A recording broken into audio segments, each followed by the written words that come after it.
Sean todas y todos bienvenidos al nuevo capítulo de Actualizando el Medio de Radio F5. Nos escuchas en vivo a través de Radio Frecuencia Renca todos los lunes a las 21 horas en su frecuencia 107.5 y en su página web www.frecuenciafm.cl. También nos puedes escuchar de forma diferida en Spotify, iVoox, Apple Music y YouTube como Radio F5. Mi nombre es Amaya Delis y como siempre me acompaña el panel de especialistas. Vane, ¿cómo estás? Y cuéntanos qué vamos a hablar el día de hoy. Hola Maya, muy bien, gracias. Hoy día vamos a estar conversando sobre algo que ha dado que hablar mucho durante esta semana, que es la recolección de firmas del próximo futuro, inciertamente candidato a las presidenciales, don Gabriel Boric, de Convergencia Social. Quien tiene hasta el 18 de mayo para poder juntar 34.000 firmas y hasta estos últimos días lleva les faltan cerca de 20.000 firmas todavía para completar en una semana, un poco más que le queda. Entonces eso vamos a estar conversando hoy día y también cómo ha reaccionado el resto del mundo político a esta situación. Muchísimas gracias, Vane. Así es, vamos a estar viendo esto de las firmas de Gabriel Boric. Y por último, tenemos aquí a Ariel Flores, que nos acompaña el día de hoy, como siempre. Y Ariel, cuéntame cómo estás y qué vamos a tocar el día de hoy aparte.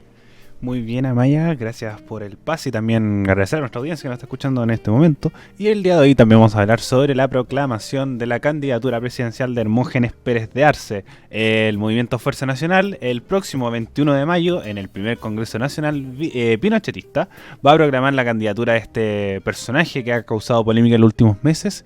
Y vamos a conversar porque es preocupante esta situación y todo lo que esto podría conllevar.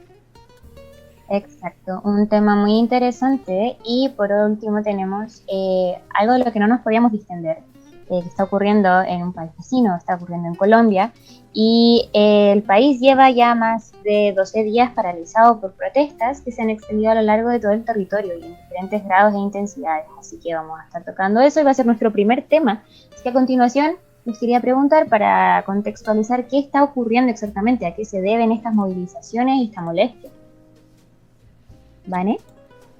Bien, sí, como para dar un poco de contexto de un poco de lo que ya conocemos sobre lo que está pasando actualmente en Colombia con las manifestaciones y con la gran represión que están sufriendo nuestros vecinos colombianos, hay que tener en consideración la situación previa que estaban viviendo ellos como país en el año 2019, un contexto muy similar al que nosotros estábamos viviendo también en el mismo año a finales con la movilización del 18 de octubre. Ellos tuvieron una movilización a principios de noviembre del mismo año y todo esto se da por un gran descontento que viene azotando a la población desde hace harto tiempo con su figura presidencial. ¿Cuál fue el motivo en ese minuto por que se levantaron estas movilizaciones? Tenemos 3 puntos importantes. En primer lugar, se da por el fallecimiento de 8 niños en un operativo de fuerzas de seguridad en un campamento guerrillero. ¿Qué pasó con estos fallecimientos de estos chicos, estos menores de edad? Resultó que el gobierno ocultó las muertes de estos niños y finalmente cuando se da a la luz esta situación, claramente la multitud quedó muy descontenta. En realidad quedó, en palabras vulgares, quedó un poco la embarrada, porque la gente estaba muy indignada con lo que había pasado. ¿Qué pasó con esto? Trajo la salida consigo del ministro de Defensa, Guillermo Gotero, si no me equivoco su nombre. Otro de los elementos importantes que en ese minuto estaba desatando ese estallido social también que podríamos denominarle en Colombia fue a causa de las movilizaciones estudiantiles. Los estudiantes estaban saliendo a la calle para pedir una educación gratuita y de calidad y con eso también un aumento de los presupuestos de inversión en escuelas. La inversión que se hace, el presupuesto que se considera en Colombia para la educación es uno de los más bajos en Latinoamérica. Entonces, sumado a estos dos elementos que ya tenemos de los fallecimientos de estos menores de edad junto con las movilizaciones educacionales, se suma otro elemento que es el Acuerdo por la Paz, un acuerdo que por parte del gobierno se intentó llegar con las guerrillas de las FARC de las FARC, perdón. Y lo que sucede aquí es que se le reclamaba al presidente que no estaba liderando como corresponde este acuerdo y esta transición o esta solicitud por la paz dentro del país. Al contrario, estaban habiendo demasiadas muertes, muertes de líderes políticos también, de su pueblo indígena, entre otras cosas. Entonces, ¿qué es lo que sucede previa a esta movilización que se está dando en estos minutos? Es todo este contexto con estos tres elementos que desencadena también en un uso abusivo de la fuerza policial, situación que podemos estar viendo hoy en día también y también que nos tocó vivir lamentablemente nosotros en el 2019 con la movilización del 18 de octubre.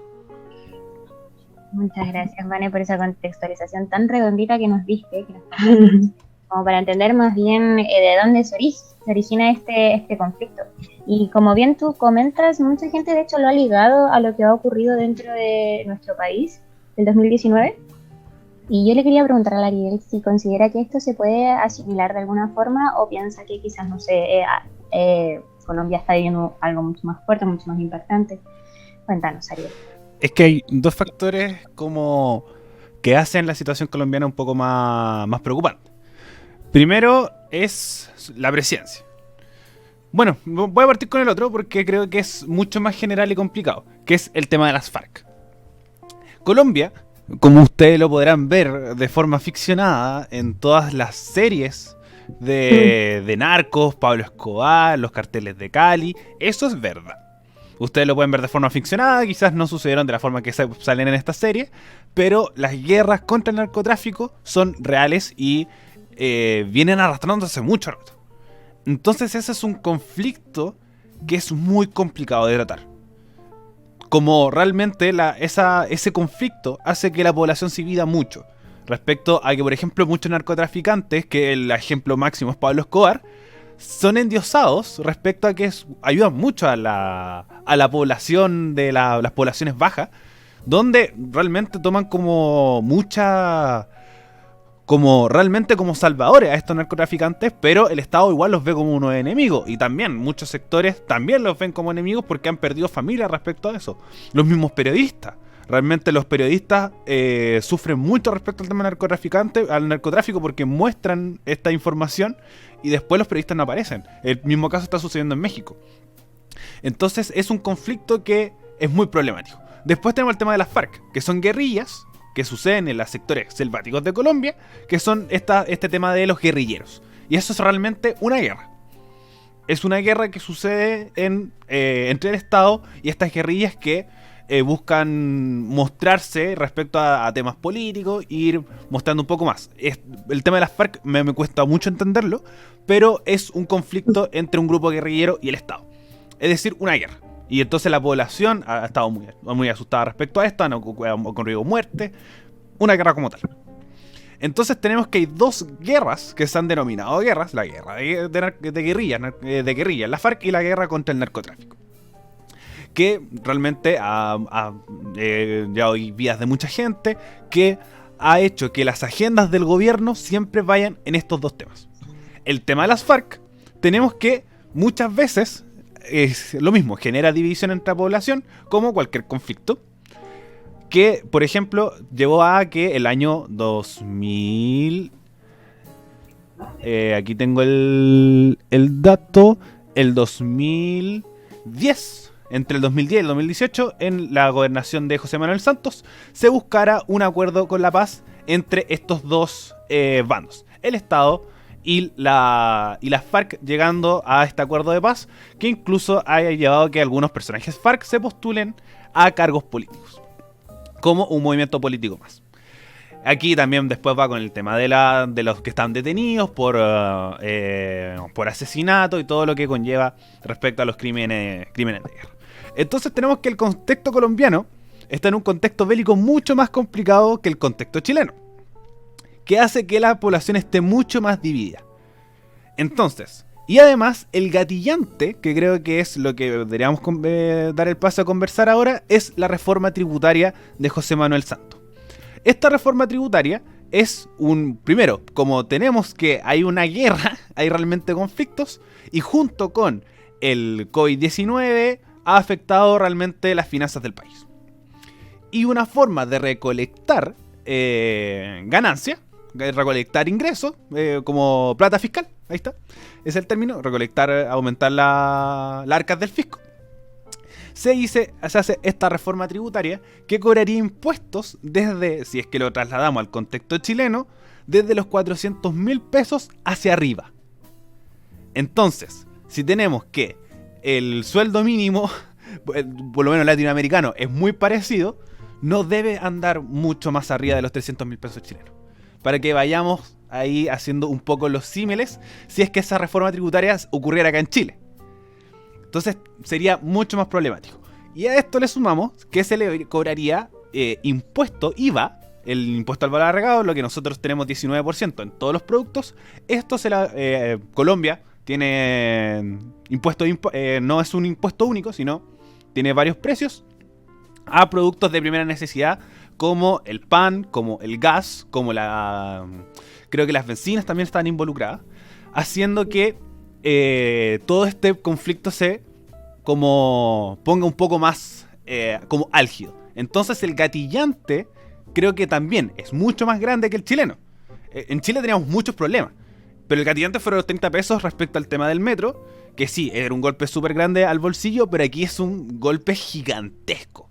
Gigantesco como cambiar realmente con el costo de la vida en Colombia. Entonces yo no estoy minimizando el estallido social chileno, pero siento que este golpe realmente de la presidencia es algo muy grande por esto mismo. Si nosotros nos suben, por ejemplo, el precio de la benzina, ya es problemático. Imaginémonos si es que nos sube la benzina, el pan, nos cobran impuesto a la renta respecto a nuestras ganancias y un montón de cosas más.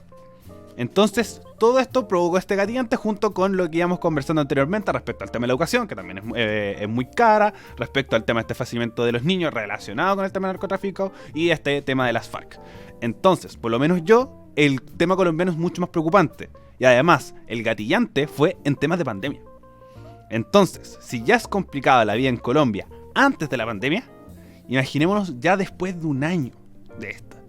Entonces sí es una situación súper preocupante y que fue un gatillante que después profundizó todas las otras problemáticas tal cual como el estallido social chileno. Entonces sí se tiene ese símil de tiene un gatillante que después eso se transforma en algo mucho más masivo de decir Colombia está mal en esto, y otros temas y tenemos que protestar respecto a eso. Pero respecto a temas políticos y como haciendo estos símiles, creo que el tema colombiano respecto al contexto es un poco más complicado que el chileno.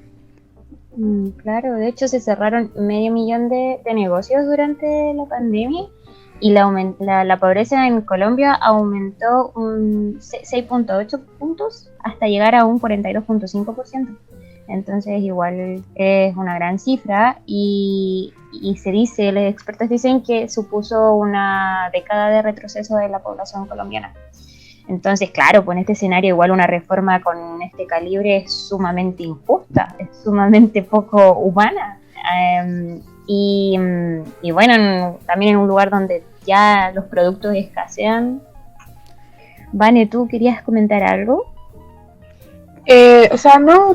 Como complementar un poco lo que mencionara Ariel, tengo la misma perspectiva. En el fondo considero que lo que está ocurriendo en Colombia tiene una profundidad mucho mayor, considerando también el escenario en el que se da.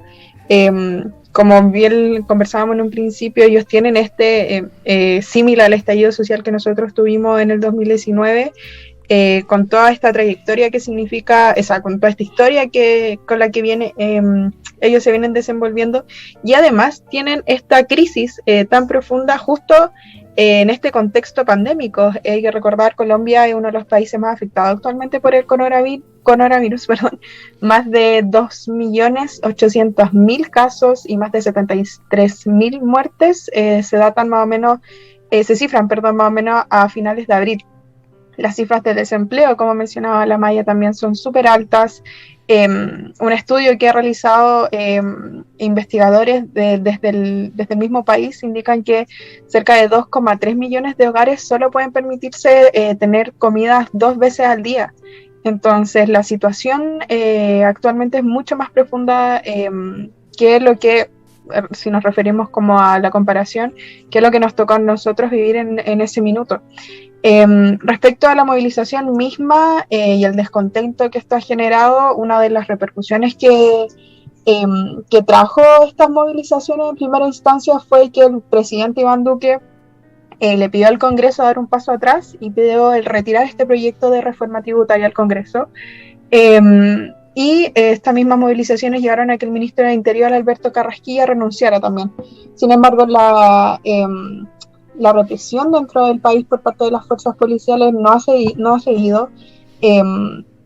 Se cifran al menos cerca de 27 personas que han fallecido durante estas jornadas de manifestación. También ellos mencionan que 11 están ligados directamente en los fallecimientos con estos mismos hechos y 7 están en verificación hasta el momento. Sin embargo, a pesar de estas cifras que son, digamos, como entre comillas las oficiales que se entregan por parte del mismo gobierno, partes de otras organizaciones como la ONG Temblores de Colombia ha documentado cerca de 37 víctimas mortales, 1.700 casos de abuso de fuerza, al menos 26 víctimas de agresión ocular, 234 casos de violencia física, 934 detenidos de manera arbitraria en contra de los manifestantes, asimismo como actos de violencia sexual contra otras personas que se han registrado hasta este minuto. Sumado a esto, hay otras cifras también de personas desaparecidas, cerca de 500 personas. Entonces, la fuerza policial que se está utilizando en este minuto es totalmente desmedida. Lo hemos visto en otras situaciones también, en otros países, lo pudimos vivir a nosotros, lamentablemente acá, en carne propia. ¿Y cómo se refieren las autoridades a esta situación? Ellos dicen que la fuerza pública no ha recibido ni un solo llamado de atención por parte de los liderazgos civiles. Perdón, esto se refiere no por parte del gobierno, sino por parte de los grupos de personas. Entonces ellos dicen que ni el ministro ni el presidente en ningún momento, ningún miembro del gobierno ha hecho el más mínimo esfuerzo por salir a decirles que las ejecuciones extrajudiciales y las desapariciones no están incluidas en el protocolo del manejo de la protesta y no se pueden hacer y que son arbitrariamente violatorias a los derechos humanos. Esa es la perspectiva que se tiene por parte de algunos líderes de los movimientos de manifestantes.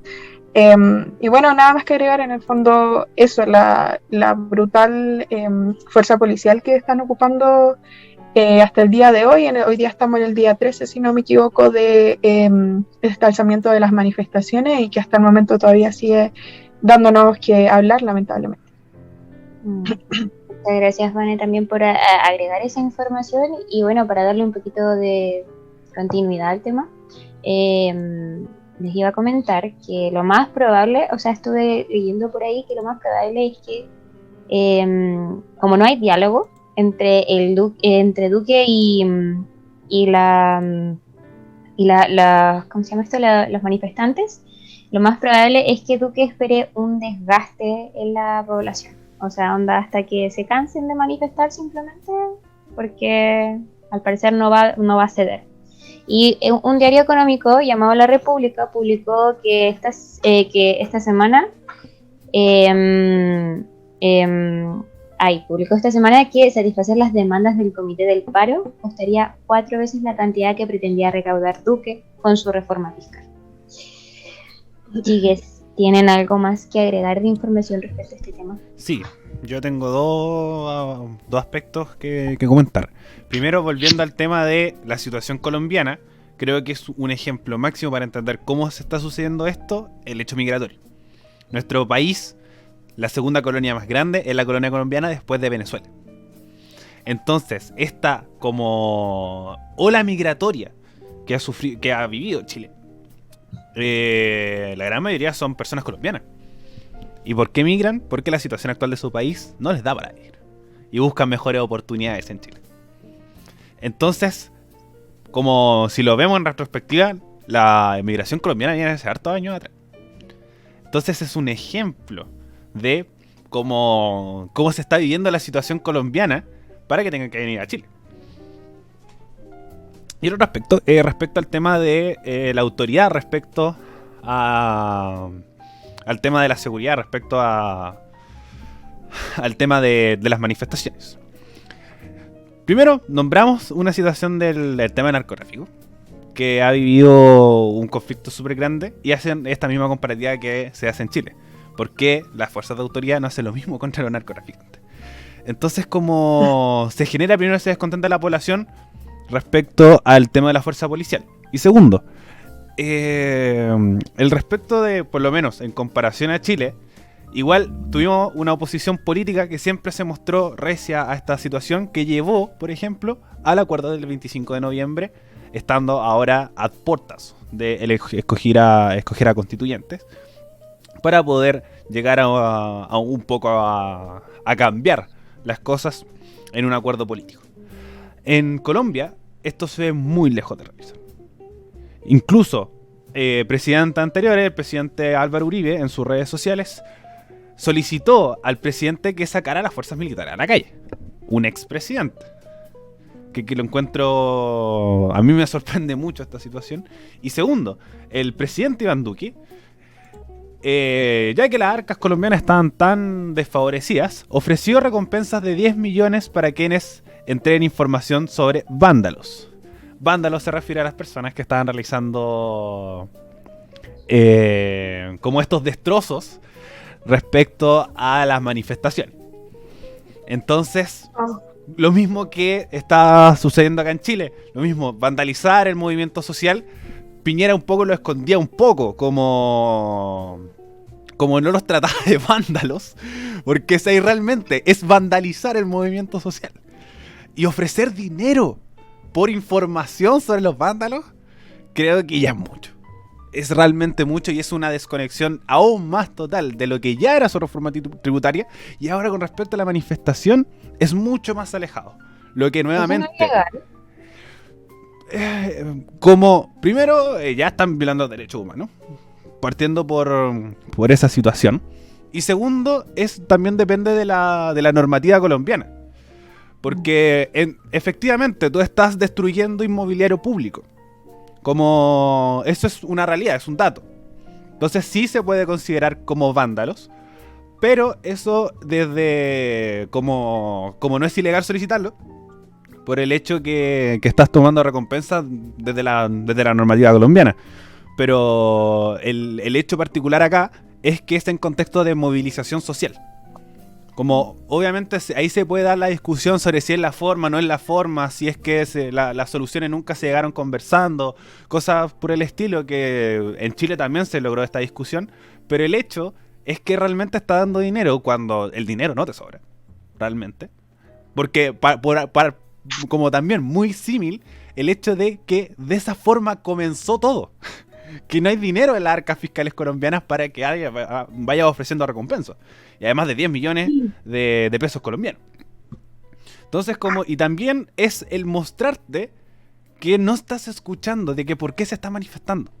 No están saliendo a destruir porque están contentos, no. No están robando un supermercado porque les cayó mal el supermercado, no. Es porque está sucediendo una situación de movimiento social ante un montón de problemáticas que sabemos que son tantas, como decía la información de la Maya, costaría 4 veces más de lo que recolectaría esta reforma tributaria. Es decir, eso, que la reforma tributaria afectaba a una gran parte de la población. Entonces tenemos que la situación colombiana no tiene pinta de solucionarse dentro de poco.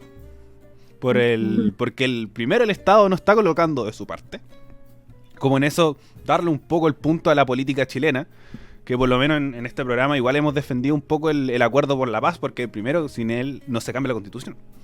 Entonces es por un acuerdo político que se llega a algo.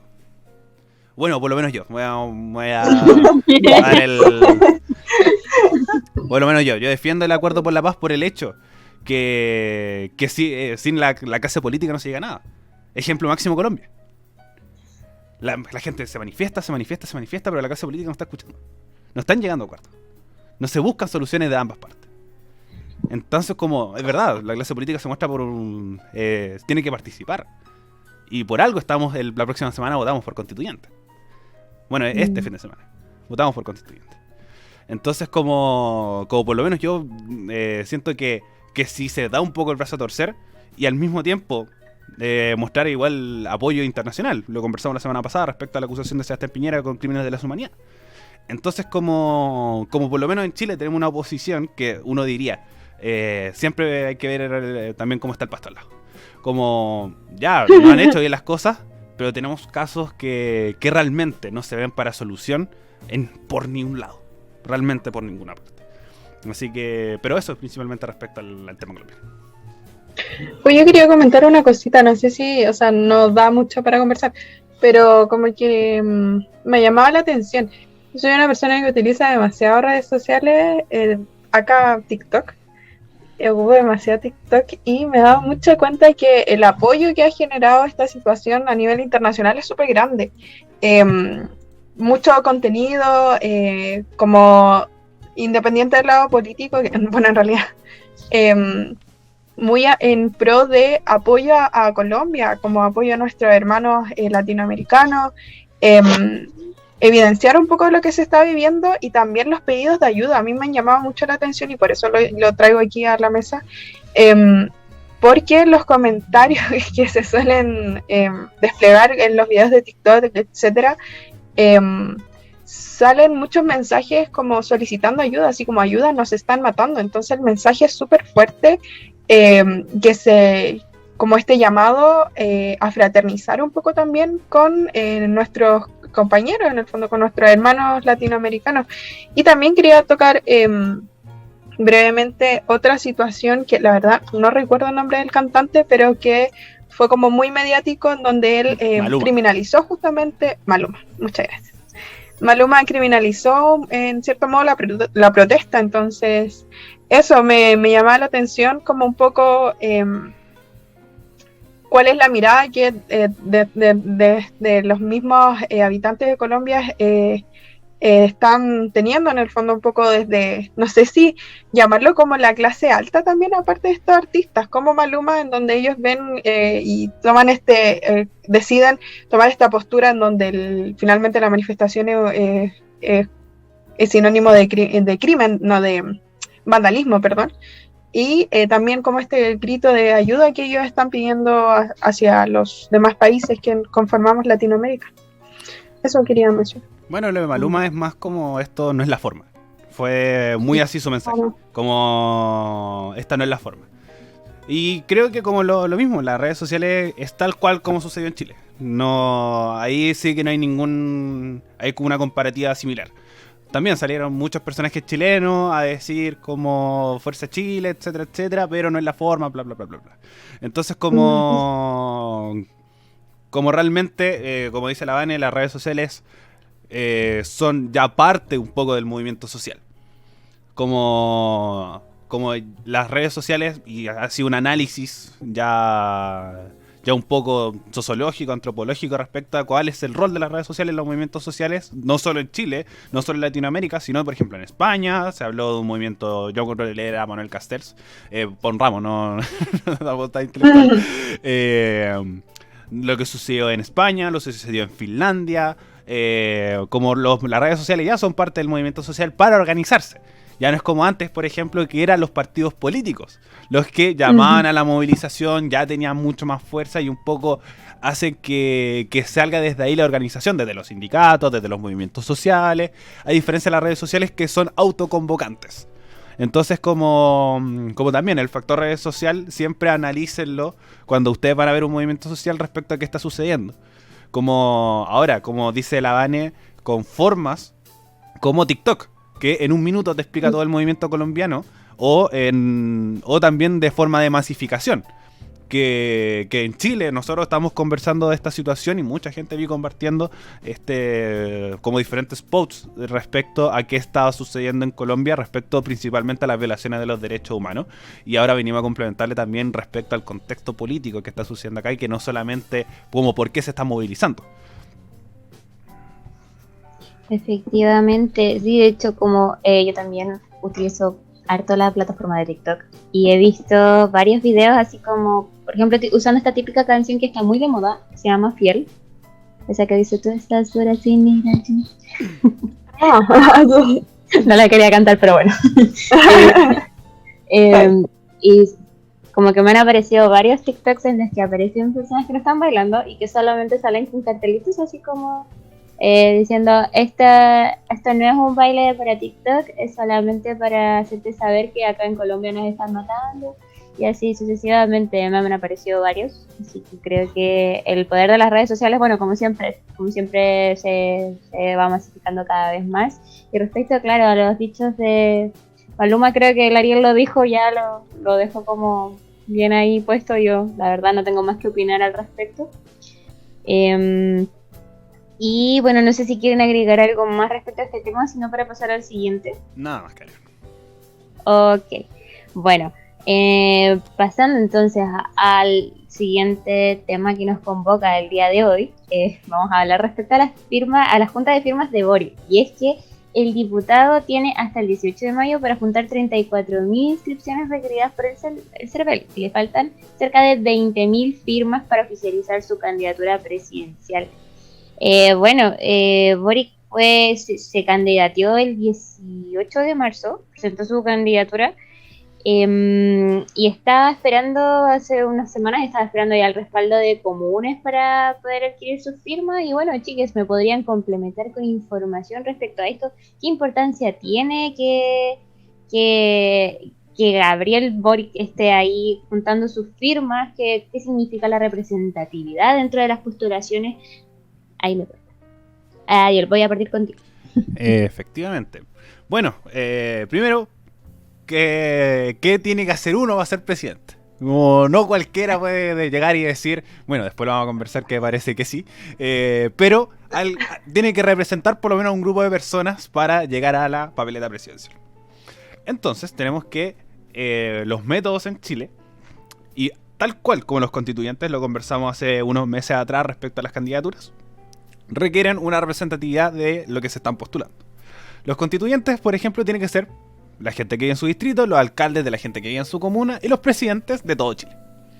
Entonces tenemos que los partidos políticos buscan militantes en todo Chile y tienen que tener por lo menos 3 regiones o más. El partido compuesto, creo, si la memoria no me falla, estoy hablando muy de memoria, es el 2% del padrón electoral para tener una representatividad y un partido compuesto. Convergencia Social es un partido pequeñito, es un partido ya recién compuesto, que está recientemente iniciándose, al igual que la mayoría de los partidos del Frente Amplio, Revolución Democrática, Comunes, Iguales, y los ex también partidos, por ejemplo, como el Partido Ecologista Verde, Partido Liberal y Partido Humanista. Después vamos, ¿por qué nombrarlo humanista? Porque creo que después vamos a ir para allá. Entonces, tenemos que los candidatos tienen que postularse con su partido, y si son militantes de partido, tiene que el partido tener una cierta fuerza para poder postularlo. Entonces, ¿qué pasó con Gabriel Boric? Que ella tiene, le faltaban 20.000 firmas, pero después que salieron los medios de comunicación, 5.000 personas más firmaron, entonces debe andar cerca de que le faltan 15.000, 13.000 firmas por ahí que tendría que recolectar durante esta semana. Entonces, cuando uno, en el caso de Gabriel Boric, uno tiene que militar en el partido para poder apoyar su candidatura. No es como las candidaturas independientes de los constituyentes, que uno firmaba y daba su clave única y lo apadrinaba a este candidato para que pudiera postular a una lista como la lista del pueblo, Independientes por una Nueva Constitución y otras listas más. Entonces, a diferencia de, por ejemplo, ¿por qué los otros candidatos no tienen que hacer esto? Los que ya, por ejemplo, ya están asegurados. Porque tienen un cierto apoyo de como una cantidad de partidos. Por ejemplo, la Democracia Cristiana con Jimena Rincón, partido grande. PPD, partido histórico. PS, Partido Comunista, Partido Socialista, para el caso de que no son las firmas. La Unión Democrática Independiente, la UDI, Renovación Nacional, partidos que ya están compuestos. En cambio, los partidos del Frente Amplio, al ser pequeñitos, tienen que empezar a recolectar firmas, sobre todo si es que quieren participar en una primaria, y el Frente Amplio quiere participar en una primaria como se está buscando ahora con quién. Si es que va a ser, por ejemplo, en unidad constituyente, con el Partido Socialista, el PPD, o si es que busca con el PC, con Daniel Jadwe, porque ya Boric dijo que con Pamela Giles no iría a una primaria, y tampoco Pamela Giles tiene muchas intenciones de participar en una primaria, entonces iría directamente a primera vuelta. Entonces, ¿por qué Pamela Giles? también salió mucho en la polémica, ya que dijo unas declaraciones que vamos a escuchar después, criticando a Boric. Entonces Pamela Giles también tiene que buscarlo, porque el Partido Humanista tampoco es un partido tan grande para que pueda tener representatividad a nivel nacional con estas partido compuesto en 3 regiones o más. Entonces Pamela Giles tendría un poco más de esfuerzo respecto a que quiere ir a primera vuelta. En cambio, el Frente Amplio busca una primaria para que la oposición tenga los menos candidatos posibles. Por eso también el formato de primarias, para que solamente vaya un candidato respecto a un grupo mayoritario de personas. Por ejemplo, Chile Vamos tiene, tómele este ejemplo porque el más ordenadito, tiene estos 6 candidatos para tirar solamente uno, y es decir, Evópoli, la UDI y Renovación Nacional, todos juntos voten por un solo candidato en primera vuelta. Entonces, como ese es respecto al tema de la firma y por qué también qué sucede con Boric. El caso de Boric es el que más ha salido, pero es para también explicar por qué firman, por qué están buscando estas firmas, y es para que el partido crezca más y tenga una representatividad tal que por lo menos asegure que vaya a una primaria o a una primera vuelta y gente vote por ello. Entonces, como eso es lo que más se busca, que no cualquiera se presenta a ser presidente de Chile, porque sí, no, es buscar una representatividad tal de decir, esta es una idea que cree un grupo mayoritario de gente. Exacto. Oye, ¿y si podríamos poner ahora mismo el audio de... Por supuesto, vamos a escucharlo Pamela inmediatamente. Enfrenten que no lograron juntar las firmas porque el pueblo no los quiere. Los nietitos los detestan. Váyanse para la casa. Enfrenten que no lograron. Ahí estamos las declaraciones de Pamela Giles. Vane. Sí, ya no me voy con el lado personal al tiro.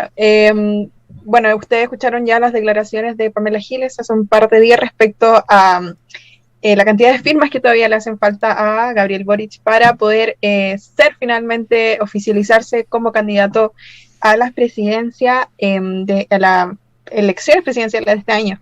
Por su lado también Marcela Cubillos tuiteó lo siguiente: uno pensaría que con los buenos, que son y cómo representan, lo que la gente quiere, dice ahí entre comillas, y la calle grita también entre comillas, y son los únicos que conocen e interpretan las demandas ciudadanas, estarían a estas alturas colapsados de personas rogándoles firmar por el apoyo. Esas son las declaraciones que hace Marcela Cubillos, un poco con un tono burlesco en cuanto a que ellos son los que representan las demandas que el pueblo quiere.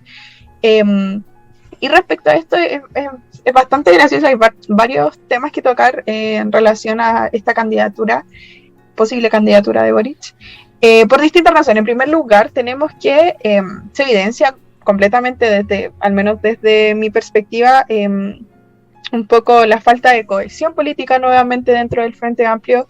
Tenemos que hace un tiempo la presidenta de Convergencia Social, Alondra Arellano, en una entrevista habló de la posibilidad de buscar a otra carta presidencial en lugar del diputado Gabriel Boric. Y, sin embargo, varios de los militantes del partido señalaron que no tenían más opción, no tenían una carta A, una carta B y una carta C. En el fondo, su carta A finalmente se definía por Gabriel Boric, contrarrestando un poco lo que decía justamente la presidenta del partido. Entonces, evidencia muchas cosas. Estos dichos por parte de Boric, realizó una entrevista el día de hoy, si no me equivoco, el día de ayer, a el diario La Tercera, y dentro de todo lo que conversaron destaco lo siguiente. Él dice, siempre es bueno dudar de las convicciones propias, porque permite escuchar opiniones distintas y mejorar. El asumir la responsabilidad más grande que se pueda tener en la actividad política, como es aspirar a la primera magistratura, requiere de mucha convicción, pero también de un grado de temor y vulnerabilidad. A mí no me convencen los liderazgos infalibles o que nunca se equivocan. Este es un desafío que, si no genera un poco de escozor, se debería perder humanidad. Esta fue la entrevista que dio Gabriel Boric a La Tercera. Y Bueno, abro la discusión un poco a finalmente, no sé si preguntar directamente si ustedes les darían su firma a Boric para un poco barajar respecto a los demás candidatos presidenciales que existen actualmente o no. No sé, dejo la palabra ahí para seguir comentando y no llevarme toda la palabra. No sé si tú, Amaya, porque yo me voy a extender un poco más, porque creo que igual yo he transparentado mi apoyo a dar el Boric por lo menos en este programa. Dale. Bueno, no sé si firmaría como tal, porque siento que igual el periodismo tiene que ser no militante, pero sin embargo con una postura. Entonces yo siento que Gabriel Boric, por lo menos, calza con lo menos con los lineamientos que yo voy, y siento que es un buen candidato. Sin embargo, le falta experiencia política. Siento que es una candidatura igual un poco para tirarle a los leones, realmente, porque sabemos que es muy difícil que salga. Es muy, pero muy difícil que salga. Respecto a, sobre todo, también con los muchos nombres de la oposición y las fuerzas que están apareciendo respecto a ciertos candidatos. Por ejemplo, Daniel Jadwe, querámoslo o no, Pamela Giles. En una segunda línea un poco Paula Narváez, que en cualquier momento yo siento que su candidatura explota y pasa a un primer nivel. Entonces siento que a Boric, primero, por declaraciones como las que le leyó la Vane, se les critica, cuando siento que creo que es su gran característica, y creo que son también los puntos que le doy, que es el tema de los acuerdos. Que uno no gobierna solo. Y si gobierna solo, por ejemplo, decir, oye, ¿sabéis qué? No me voy a... El PPD, sacando a la democracia cristiana de sus primarias, realmente se fracciona y sale a la derecha.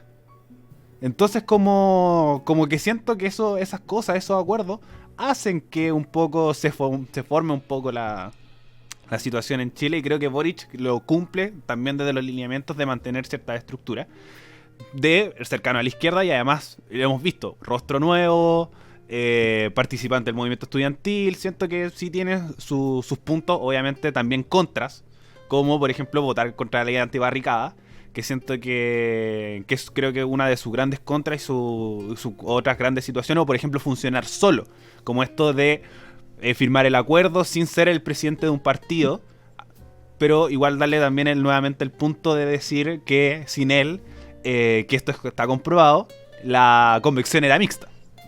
Él fue el que peleó que fuera una convención constitucional.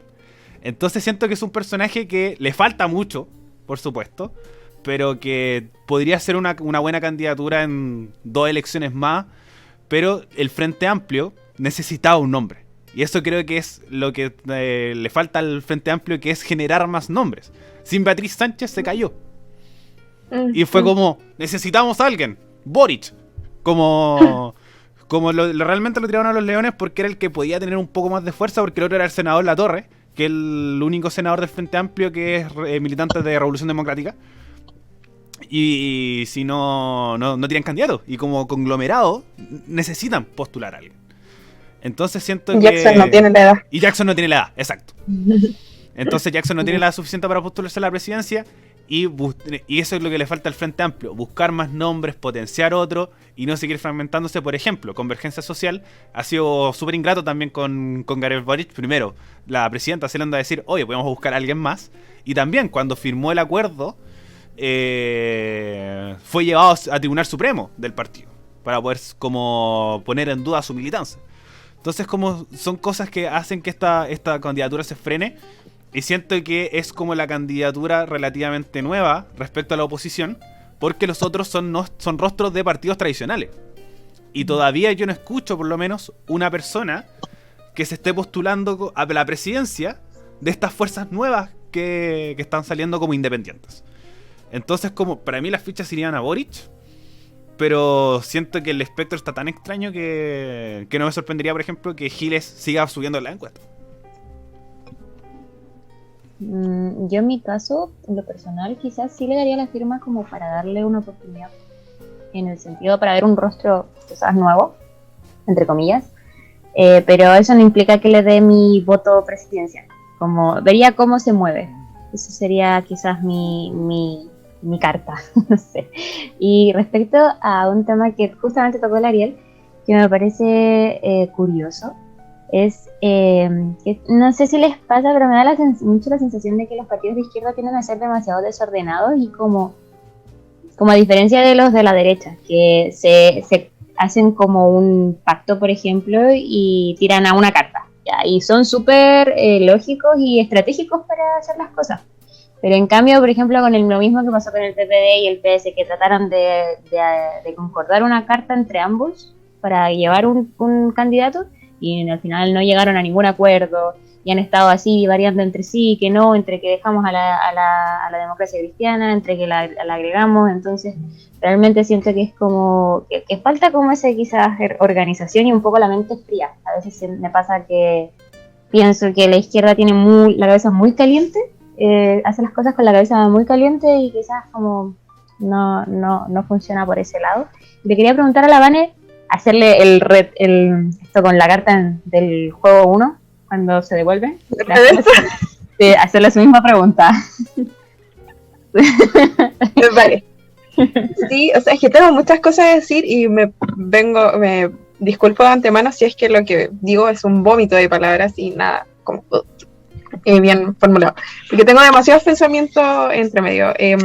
Partiendo por, primero, ¿qué significa para mí esta carta que juega el Frente Amplio? En primer lugar, claro, considero que justamente va muy de la mano con que George Jackson no tenía la edad suficiente para poder postularse como candidato a la presidencia. También pienso en que, por otro lado, el Frente Amplio tiene demasiada desorganización y desaprobación social. La verdad, siento que tiene un poco que ver con lo que dice Marcela Cubillo en cuanto a qué es lo que pasa, pues finalmente si son este partido que este conglomerado era la palabra, Ariel, conglomerado que se juega esta carta por ser los representantes de la ciudadanía. ¿Qué pasa? Que todavía no pueden juntar la firma. En el fondo también, bueno, entendamos que es un contexto pandémico, etcétera, pero el no apoyo, viene desde antes, viene justamente de lo que conversaba el Ariel con el Acuerdo por la Paz, en donde Gabriel Boric, que destacó justamente la acción que tomó de tomar la decisión solo de no ir con su partido a firmar este acuerdo, de individualizar finalmente esta situación por ir a firmar este acuerdo, incluso ya cuando estuve leyendo ahí un poco cómo fue ese día, incluso cuando la presidenta del partido ya no estaba dentro del Congreso.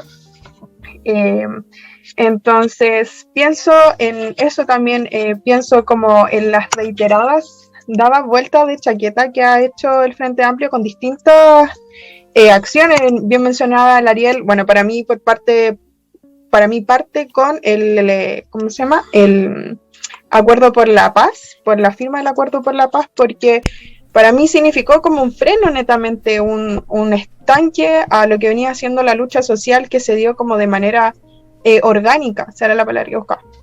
De manera orgánica la frenó totalmente y con ello llevó a la criminalización de las manifestaciones con la ley anticapucha, la ley antibarricada, que generó demasiadas aprisionamientos de muchos compañeros y compañeras que hasta el día de hoy se encuentran como presos políticos de la revuelta.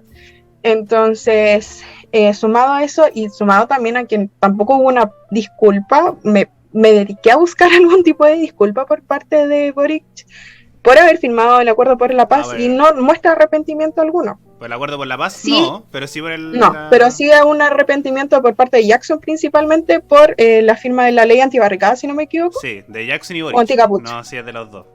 Sí, yo por lo menos la de Boric la vi, pero del Acuerdo por la Paz al contrario, estoy orgulloso de haberlo firmado. Así.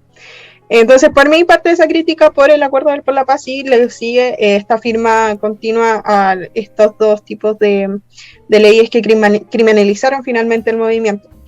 Creo que se me van varias cosas, pero dejo ahora en tabla como un poco que sí valoro por parte de esta figura y de esta pseudo organización que levantó el Frente Amplio, esta mirada como esta renovación a la política, que es lo que veníamos criticando justamente como de los mismos de siempre. Sí siento que es un poco de renovación en cuanto a ideales y en cuanto también a la edad. Yo tengo como demasiada bronca con lo que significa el adultocentrismo dentro de la política. Siempre figuras mayores que esto de la experiencia, que tienen más experiencia, cuando para mí reflejan netamente una desconexión por parte de la juventud, que es gran parte de la población actualmente y en todos los países también. Entonces, le doy como ese lado a favor al Frente Amplio por esta renovación en la carta política y también en parte de sus principios. Consideremos también que Convergencia Social es un partido nuevo, al igual que el Frente Amplio, este conglomerado prácticamente nuevo que tiene como alberga muchos ideales nuevos, entre ellos el feminismo, lo incorpora y lo hace parte de él también, a diferencia de otros partidos, como podemos ver que, por ejemplo, en el Partido Comunista, si bien se han incorporado muchos movimientos, muchas como secciones del feminismo dentro del partido, tenemos claro un poco, si consideramos como sucesos anteriores, lo machista y misógino que ha sido el mismo partido. Entonces, por ese lado también le doy como ese plus a esta decisión por parte de Convergencia Social y el Frente Amplio de tirar esta nueva carta, porque justamente son partidos que son nuevos, se pueden ir moldeando todavía tienen, siento yo, una conexión súper fuerte con la juventud, con esto que les decía, justamente con el feminismo, lo han incorporado y en el fondo, a diferencia de lo que, por ejemplo, podría hacer el Partido Comunista, el Convergencia Social y el Frente Amplio se puede ir moldeando un poco a la realidad. Entonces, por ese lado también le doy mi carta a favor, y también por otra, que me ha dado mucho que pensar este último tiempo como de campaña, es la renovación en la manera de hacer propaganda política.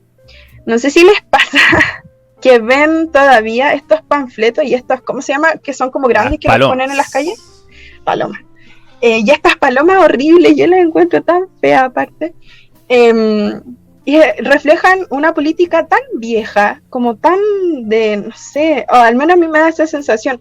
Y me he fijado mucho como en la política que ha hecho, la propaganda política que ha hecho el Frente Amplio, Convergencia Social y Gabriel Boric,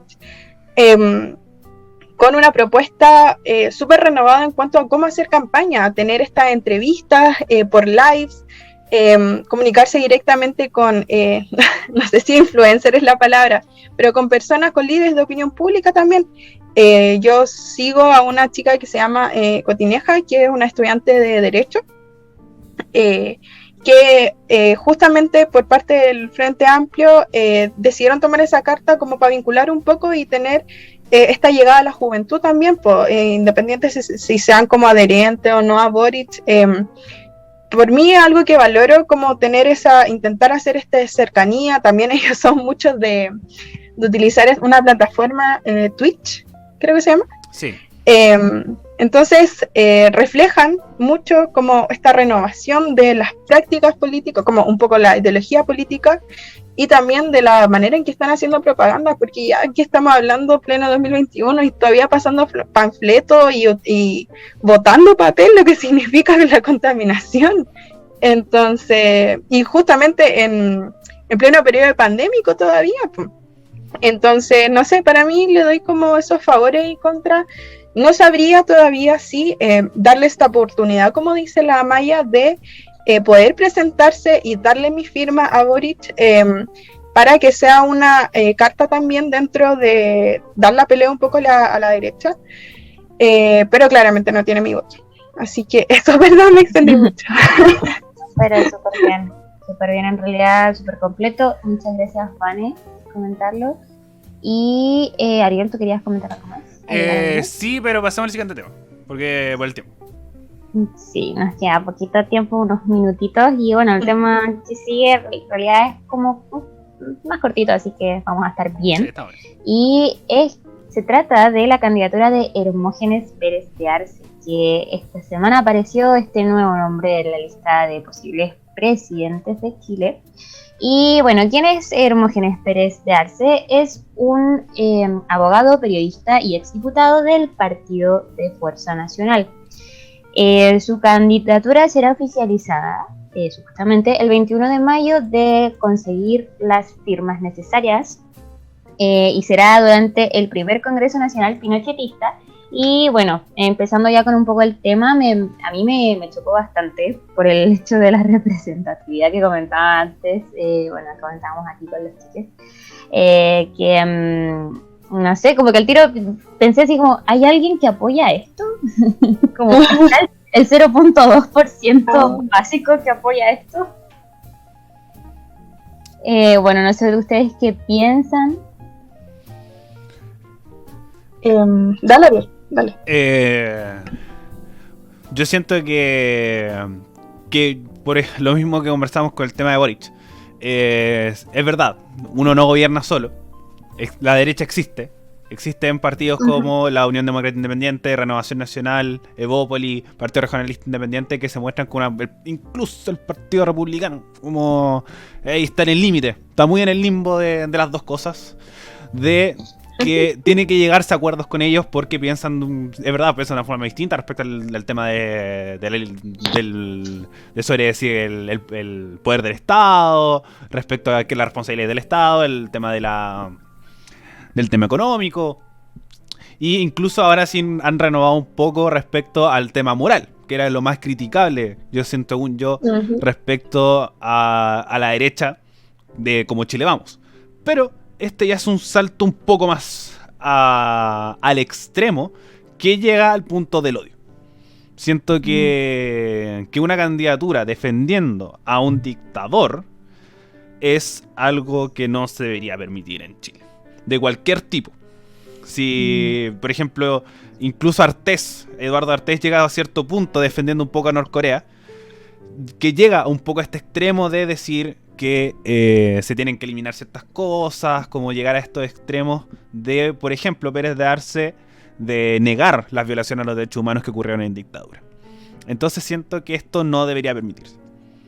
Como está bien pensar distinto. Como exactamente, yo no negaría, por ejemplo, que la UDI deje de existir o que Renovación Nacional deje de existir, pero sí estos movimientos que realmente van con un fin de odio, de realmente llegar a desaparecer gente o defender desapariciones de gente respecto a una ideología, siento que eso no debería permitirse. Y hay límites, y creo que el límite realmente es la postulación de Hermógenes Pérez de Arce a la presidencia, o por lo menos la intención de hacerlo. Entonces, como ojalá no se llegue a concretar, y si se llega a concretar, yo siento que ahí realmente cruzamos un límite que llegamos a un punto de realmente a modificar ciertas bases. Como es verdad, como se puede defender en cierto punto, como el tema económico, pero negar las violaciones a los derechos humanos, creo que eso no se debe transar nadie. Nadie debería, por lo menos, negar que sucedieron por un hecho histórico y respecto al tema de la memoria. Entonces, como siento que es verdad, es un porcentaje súper bajo, pero si es que se llega a conseguir, siento que es preocupante. Siento que ese es como por lo menos mi diagnóstico de esta situación. ¿Y creen que es viable? Yo diría que no. Yo también diría que no, la verdad. Y bueno, igual este personaje, como bien dice el Ariel, pucha, este tipo de situaciones, al fin y al cabo, producirían como...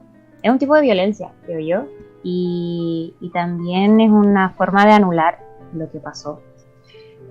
Como hecho histórico. Y también vale recordar que, bueno, este personaje ha estado involucrado en diferentes dichos que han sido bastante polémicos. Por ejemplo, tras el triunfo del apruebo en el plebiscito, propuso que las comunas de Vitacura, Las Condes y Lo Barnechea fueran separadas del resto del país y que constituyeran la República Chile Libre. ¿Por qué? Porque según el exdiputado, piensan tan radicalmente distinto al resto de Chile que quieren seguir siendo libres y que ellos quieren ser tienen su propio estado. Así que lo encuentro igual fuerte. ¿Vane? ¿Tú? También lo encuentro fuerte, May. Sí, no, totalmente. Y ya refiriéndonos directamente a la figura de este personaje, me causa, ¿cómo explicarlo? Como incomodidad también, justamente lo que menciona el Ariel. Si bien, por ejemplo, si nos vamos directamente como a nuestra situación, somos un programa que hemos como transparentado directamente cuál es nuestra posición política o hacia dónde nos orientamos, como hemos sido demasiado transparentes con eso, también es importante que quede claro que somos personas como también amigos y profesionales también directamente del periodismo que se abren a la pluralidad de pensamiento también.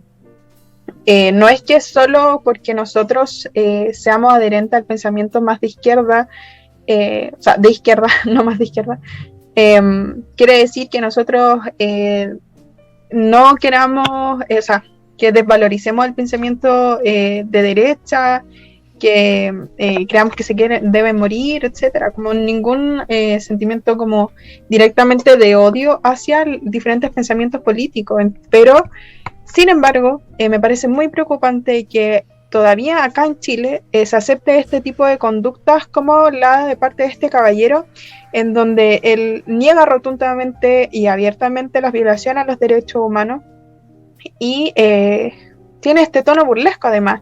Me parece importante mencionar que, bueno, en otro capítulo, no recuerdo bien cuál, me parece que fue para el 11 de septiembre, que conversábamos también de esta como mirada de incitación al odio por parte de ciertas figuras. Creo que lo conversamos justamente también cuando estábamos hablando sobre el Partido Republicano y el Partido de Kast.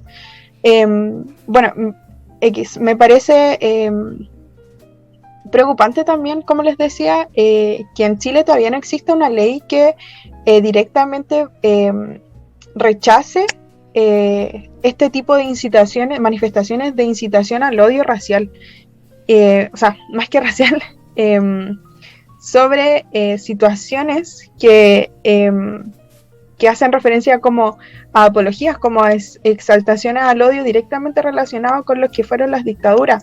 Por ejemplo, en países como Alemania, en países como España, en países como Italia y, si no me equivoco, México también, Australia, perdón, Polonia, Francia, entre muchos más, es penalizado justamente esta incitación al odio sobre estas, prohibiendo como apología a las dictaduras. Entonces, creo que es importante poder plantear esto en algún minuto, que se pudiese conversar y que se pudiese hacer ley, es justamente negar las violaciones a los derechos humanos que se cometieron en los años de dictadura.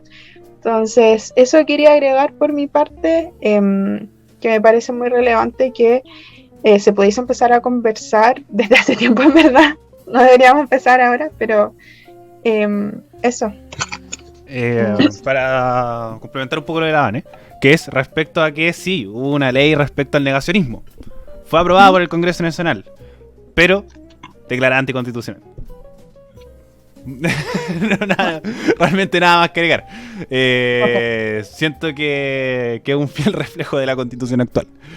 Entonces, como sí se planteó el proyecto de negacionismo, de decir como personas como Hermógenes Pérez de Arce, negar la violación a los derechos humanos fuera penalizado, pero declarada anticonstitucional hace, si no me equivoco, hace un par de... casi un año atrás, más o menos. Uy, y este fue el caballero que fue al matinal de bienvenido, ¿no? Que la tonca lo tuvo que echar. Efectivamente.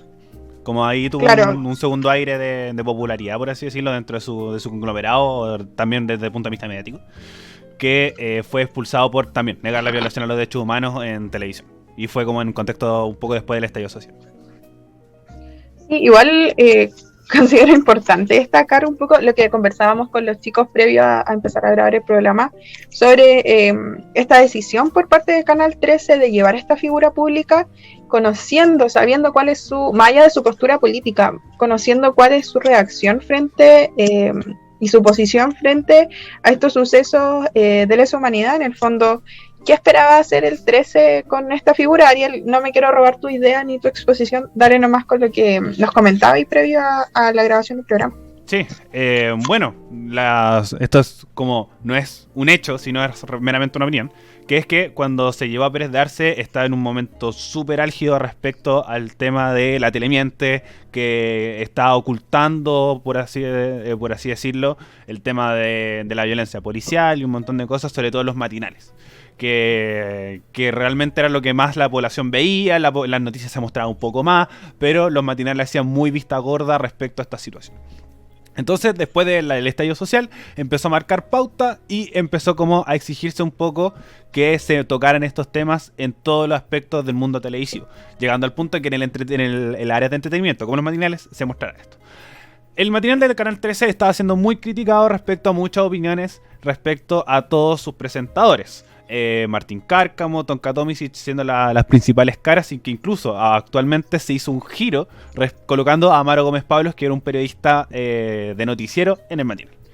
Pero en este momento se llevó a Hermógenes Pérez de Arce, absolutamente transparente respecto a negar a la violación a los derechos humanos, y también era como persona que aparecía mucho en los medios de comunicación y se prestaba a aparecer en medios de comunicación, a diferencia de varias personas relacionadas con la dictadura que no aparecían mucho en televisión. Entonces se llevó a este personaje y Tonka Tomisic, después de decir que negó la violación a los derechos humanos, esto no sucedió, y un montón de declaraciones que ustedes pueden buscar, para un poco que Tonka Tomisic en vivo le dijera, por favor, váyase.